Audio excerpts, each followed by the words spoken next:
Anggana, Anda sendiri melihatnya kondisi untuk artinya PMI manufaktur kita seperti apa untuk saat ini, Pak Anggana? Silahkan.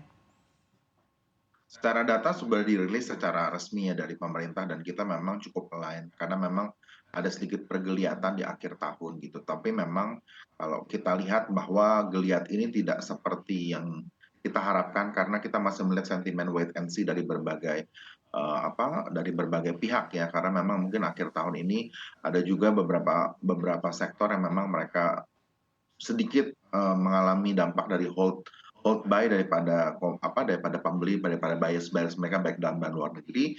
Dan mungkin nanti seperti kita ketahui ada aspek politik juga tahun pemilu tahun depan, sehingga memang banyak juga konsumen domestik kita gitu, para pembeli besar di dalam negeri kita juga melakukan hold juga. Nah, jadi memang sedikit pergeliatan ini menjadi angin segar sebetulnya seperti cuaca pagi ini, Sinta. Tapi memang kita masih berharap bisa ada stimulus yang lebih baik di tahun depan, terutama setelah nanti pemilu sudah lebih terlihat seperti apa arah kepemimpinan nasional di tahun depan. Sinta. Baik, artinya kita masih akan melihat ada sentimen wait and see begitu ya, dan masih akan melihat bagaimana PMI manufaktur sendiri untuk di tahun 2024 mungkin di awal tahun ya Pak Anggana maksud Anda. Saya ingin ke Pak Andri. Pak Andri menanggapi apa yang disampaikan oleh Iya, Pak Anggana. Anda sendiri melihatnya untuk PMI manufaktur Desember ini kan kita lihat meningkat ya Pak. Nah, apakah ini juga masih akan terus betul. berlanjut peningkatannya seiring dengan juga meningkatnya permintaan walaupun mungkin permintaannya tidak dalam jumlah yang besar tapi kita lihat memang artinya cukup ekspansif lah boleh dibilang begitu. Anda melihatnya untuk di tahun 2024 di awal tahun ini akan seperti apa, Pak? Saya rasa sih sebetulnya Mas Sinta kalau melihat terkait dengan kinerja PMI kita melihat bahwa di tahun 2024 memang ada arah untuk wait and see dari para investor dan juga pelaku manufaktur gitu ya. Jadi kita melihat mungkin pertumbuhan masih tetap ada, tetapi kurang lebih akan berada di bawah 55 basis point gitu ya. Jadi kita melihat juga dari beberapa permintaan dari China terutama yang masih belum cukup membaik begitu sampai dengan hari ini. Kenaikan dari PMI manufaktur China itu sendiri juga tidak terlalu tinggi, artinya stagnan ya, hanya naik beberapa 0, basis point gitu. Jadi saya rasa permintaan yang masih rendah ini juga memberikan dampak terhadap PMI manufaktur dari Indonesia dan tentunya dengan tahun 2024 di mana kita masih bisa melihat begitu ya, paling nanti satu putaran atau dua putaran begitu.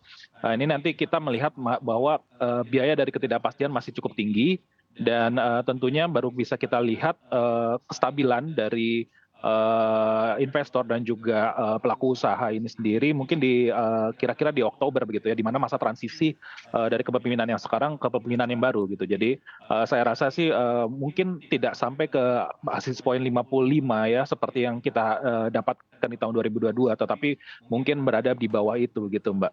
Baik. Lalu selain momentum libur begitu ya yang menjadi penunjang peningkatan dari PMI manufaktur kita di bulan Desember begitu ini juga menjadi yang tertinggi kalau dilihat dari 3 bulan ke belakang begitu ya. Anda melihatnya ada sentimen apa lagi yang membuat PMI manufaktur kita meningkat di bulan Desember? Ya kalau saya sih melihatnya sebetulnya karena ini adalah data dari survei di November, tentunya paling besar adalah permintaan dari Natal dan Tahun Baru begitu ya. Dan besarnya dari new order atau pembelian baru ini atau order baru ini juga memberikan dampak terhadap pelaku usaha kita, terutama berasal dari domestik begitu ya. Saya bisa katakan demikian dan juga kalau kita melihat dari segi cost pressure-nya sendiri atau biaya yang ditanggung sendiri itu masih belum tinggi juga gitu ya. Di bulan November sendiri inflasi juga terjaga masih cukup rendah begitu dan kita melihat dari harga input itu juga masih tidak tergolong tinggi. Jadi dari segi material sendiri manufaktur masih cukup besar pembeliannya begitu ya. Dan kita melihat bahwa ini menjadi salah satu faktor pendorong bagaimana PMI manufaktur kita masih tumbuh di bulan ini. Tetapi perlu diingat juga bahwa pertumbuhan PMI manufaktur dari November ke Desember ini sekiranya masih belum sesuai dengan apa yang kita harapkan, di mana angka ekspansi kita harapkan adalah berada di level 55 basis point begitu yang tadi saya sebutkan. Jadi saya rasa ini masih ada perilaku yang wait and see ya. Kita sudah lihat mungkin sejak Agustus begitu ya, sampai dengan nanti kurang lebih di bulan Oktober di tahun depan. Baik, terima kasih Pak Andri. Saya ingin kembali ke Pak Anggana. Mengamati berbagai sektor ya Pak di industri manufaktur. Untuk saat ini sebetulnya seperti apa? Apakah sudah cukup mulai bangkit? Kita lihat ada industri alas kaki dan juga tekstil untuk saat ini seperti apa Pak perkembangannya?